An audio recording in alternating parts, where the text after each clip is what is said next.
character. He's back with us. He is Tom Homan. Hey, Tom, it's great to have you back on. Good to see you.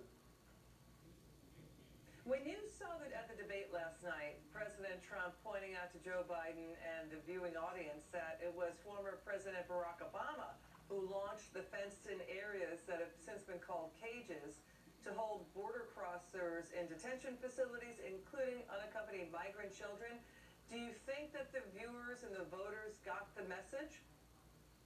Well, I hope they do, because I've been saying it for a long time. Those cages, they want to call cages, they were built FY15.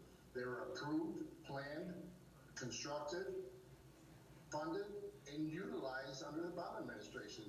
This administration, the Trump administration, only used the same facilities that have been used 4 years prior. So here's the thing. Biden criticizes former boss President Obama, who was called the deporter-in-chief, saying that, you know, they made a mistake in taking too long to tackle immigration issues. I mean, that's a thundering understatement. The criticism has been the party has done nothing about what's going on with border security, right? And then, you know, then there's this fight, too, that, you know, Biden said the Trump administration lost track of more than 500 separated migrant families and their children. Can you talk about that? The ACLU says the government has not accounted for 362 children, and in 183 cases they've identified the child but not located the parents. What's going on here? This is half the truth. This is half the truth. I was there. Look, when the majority of the parents were deported without the child, the parent was asked, and it was documented in the ICE file. Now, their children were at another location. They were going through their own separate immigration hearing, and they were asked, you know, you want to be deported now, or you want to pull your child out of his immigration proceedings so he can go with you? Numerous parents chose to leave that child here.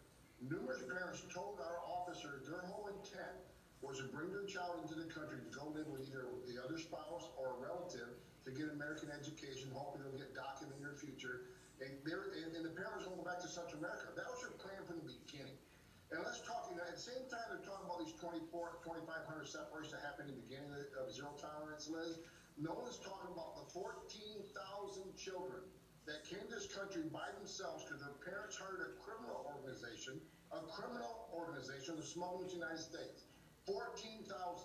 That's inhumane to put a child in the hand of a criminal cartel to have them put them in the back of a tractor trailer or a trunk of a car. No one wants to talk about that. No one wants to talk about the numerous parents who we prosecuted that rented their child to the cartels so that child could use as a pawn for numerous adult males to claim they're a family unit, and once they get into the United States, get released, the child is sent back to be re-rented.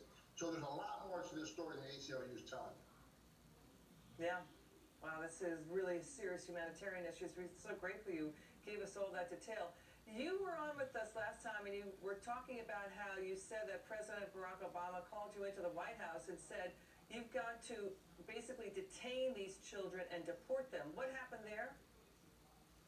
Twice. I was called to the White House. It wasn't the president, it was his staff that oversaw the immigration and border security. Twice they wanted me to do a national operation to go arrest children. Like, again, these children that come across on their own to the parents hired the smuggling organization, the 14,000 I'm talking about. Once they get a hearing from the judge says, no, you have no right to stay here, then they get a final order removal. However, that child is down with a parent or guardian. So what I was asked to do is do a nationwide operation, send armed agents to these homes, arrest these children. And my question, wait a minute, what if the parent hasn't got a final order yet? What if the parent's in proceedings, he doesn't want to go? They wanted me to arrest a child and deport him to a different country away from their parents. Now, that is far worse than anything the Trump administration ever thought about doing. I refuse to do it. I was asked twice to do it. I refuse to do it. Well, it sounds outrageous, Tom. I'm so sorry you went through that. You have served your country, and we appreciate the service you've gave to our country, Tom Homan, and we want you back on to hear more of your insights here and perspective. We're grateful for your time you spent with us today. Thank you, Tom Homan. Thanks for joining us. Thanks for having me.